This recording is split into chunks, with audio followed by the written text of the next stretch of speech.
Some dreams need to be protected from others. People have a tendency to try and shut you down if they think your hopes are set too high. They'd rather see you give up your hope than have your hope taken from you. It's just too painful for them to watch. So do them and yourself a favor and close the door on them. Let me explain.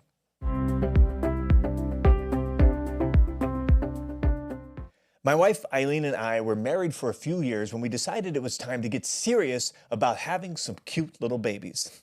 Both of us desired children and we felt the timing was right, and so we got to work. And man, we were just overjoyed just a short time later to find out that Eileen was pregnant. We told all our friends, called our parents, started preparing the nursery. We were so happy. But when we went in for the second sonogram appointment, the doctor was unable to find our baby's heartbeat. We went home crushed. We had built our hopes so high only to have them broken to pieces. You've probably experienced something similar. You started making progress toward a dream. It was exciting, something you've been waiting for, maybe your whole life, and then suddenly it just felt like it was swept from underneath your feet. And if you're like us, you felt confused, heartbroken, caught off guard, robbed. We didn't know how to process that kind of loss. But we had heard that God, in His great mercy, had designed the female body so that it is extremely fertile right after a miscarriage. So taking some comfort in this, we decided not to wait. And once again, we were surprised to find out just a short time later that Eileen was pregnant again. It felt miraculous that she had conceived so quickly. Of course, we nervously approached the first couple of sonograms, relieved to find our baby had a strong heartbeat. We waited until all looked good before we shared the good news with our friends and family. And once again, everyone was so pumped for us. We started excitedly preparing for our new arrival. Have you ever noticed how large your support group is when things are going well? Everyone is full of hope and expectation for you when circumstances are moving in the right direction. It's kind of like your success story gives them permission to overlook any disappointments that they've experienced and just to rejoice with you.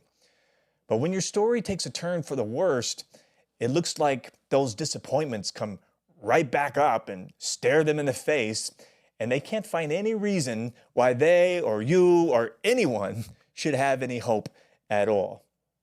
Well, Eileen came to me just shy of the first trimester with a worried expression. "I'm bleeding just a little," she said. "I'm sure everything is fine." We were people of faith, so we prayed over our baby, and we felt like all would be fine. Well, all was not fine. Our hearts were ripped out of us when we went back to the hospital and learned we had lost another baby. I remember calling my pastor after trying to be strong for Eileen and just crumbling into tears, hidden around the corner from her hospital room. Why was this happening? I'm sure you felt this kind of pain before. And it's so disorienting. All kinds of questions enter your mind, and you wonder how you're ever going to get through it. Well, this time, the tone of our support group started to change. Stories started coming from every direction about other people's experiences. Honestly, we didn't know that miscarriages were a thing. No one had ever talked about them when we were growing up, but now everyone had a story to share. And while some stories were hopeful, the majority of these stories had one clear moral: don't get your hopes up again. Heck, don't get our hopes up again. We even had someone tell us that maybe God didn't want us to ever have children. There is an interesting theme that runs through Scripture sometimes when a miracle is about to take place. You see it when Jesus is about to raise a young girl back to life, and twice when Elisha is about to perform a miracle. In these instances, Jesus and Elisha instruct the people who need to receive a miracle to go inside and to close the door behind them. Jesus even had all the mourners who had gathered together kicked out of the house. Then he went inside the girl's bedroom with just her parents and two of his disciples, and they closed the door behind them. Sometimes when you're standing in hope for what you see in your spirit, you need to close the door on other voices. You need to find those people who can agree with you for what you desire and shut everybody else out.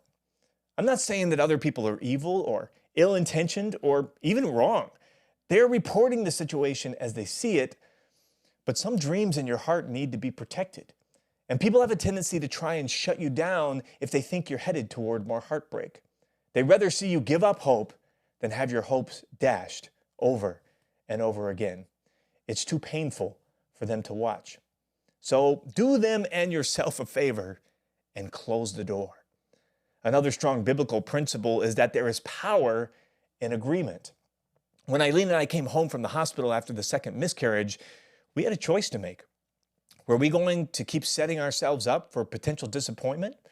Or were we going to give up all hope and stop trying? But we knew this wasn't really a choice. We had a clear vision for our family.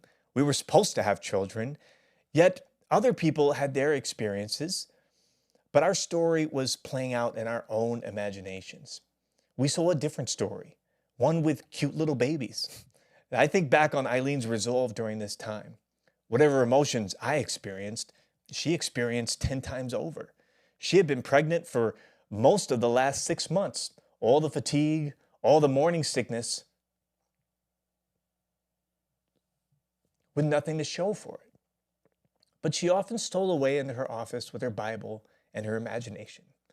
And during these times, she found all the promises that God had spoken over her body and over her babies. She brought them and shared them with me, and we would read them out loud together. When Eileen got pregnant a few weeks later, we couldn't bring ourselves to tell hardly anyone.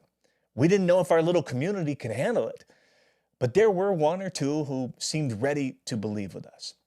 Of course, Jesus said, if 2 of you agree on earth about anything that they may ask, it shall be done for them by my Father who is in heaven.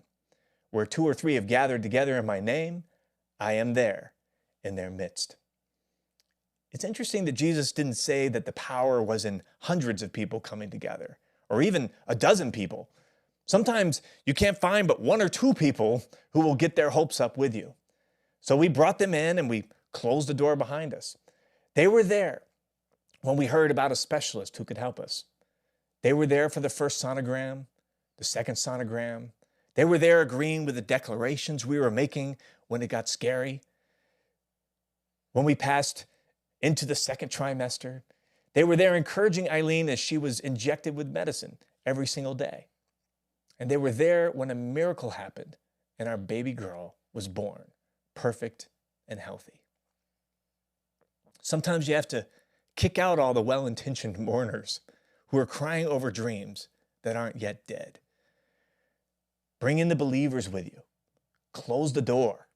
And don't worry, the mourners will still be there to rejoice with you after the miracle has happened. Listen, if you have any questions for me that I might be able to help you with on a future episode, just post them down in the comments. I'd love to hear from you, create content that's going to be super helpful for you. So put them in the comments. My team will tee those ideas up for me for future episodes. Until then, have a great week, and we'll see you next time. Well, I hope you enjoyed today's episode. You know, great businesses and great leaders are built using effective communication. For more, go to speakingschool.com, grab my Elite Business Success Toolkit for free just for trying out our Speaking School membership. That's speakingschool.com. See you next time.